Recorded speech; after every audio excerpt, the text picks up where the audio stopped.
მასწავლებლების სასერტიფიკაციო გამოცდები ფიზიკაში 2021 წელი მეორე ვარიანტი ამოცანა ნომერი 13. ნახაზზე გამოსახულ წრეში 2 ერთწინაღობის რეზისტორში დენის ძალა I. განსაზღვრეთ დენის ძალა ერთწინაღობის რეზისტორში. აგეთ ახლა ჩვენ თუ დავაკვირდებით ნახაზს ერი და 4 ერი, რადგანაც პარალელურად არიან შეერთებული, შესაბამისად ძაბები R რეზისტორზე, R რეზისტორზე ტოლი არის ძაბვის 4 რეზისტორზე.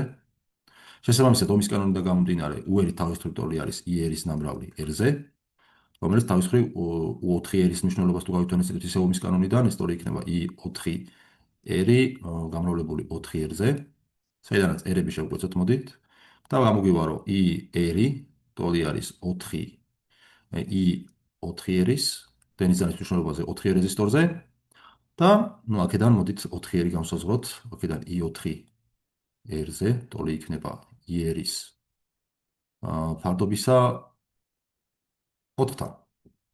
ახლა გვითხრეთ ჩვენ რომ დენის ზალა არის I-ო, ესე იგი აქ გვაქვს რაღაც დენი, აქაც გვაქვს იქნება დენი, აქეთ შემდეგ ეს დენი გაიყო ორ ნაწილად, აქეთ წამოვიდა I-ერი დენი, აქეთ წამოვიდა I4-ერი შესაბამისად და შემდეგ ისევ შეერთდა აი ამ წერტილში და აქეთ მეორე მხარეს გვაქვს ისევ I-დენი და ცხადი არის ახლა I-ერის და I4-ერის ჯამი ისევ დენის ძალის ტოლი იქნება, რადგანაც ამ I-დენის გაყოფის შედეგს წარმოადგენს ეს ორი დენის ძალა, შესაბამისად I-ers დამატებული I4-ერი ტოლი არის დენის ძალის, საიდანაც თუ გავითვალისწინებთ I4-ერის მნიშვნელობას, რომელიც აქ მივიღეთ, ჩვენ გვექნება რომ აქედან I-ers დამატებული I-r მეოთხედი ტოლი არის დენის ძალის, თუ გავერთთ მნიშვნელიანებს, გაერთ მნიშვნელიანებით მივიღებთ რომ 5I-r მეოთხედი უდრის I-ს დენის ძალას, საიდანაც I-ერისთვის დავასვით რომ ტოლი არის 4I მეხუთედის.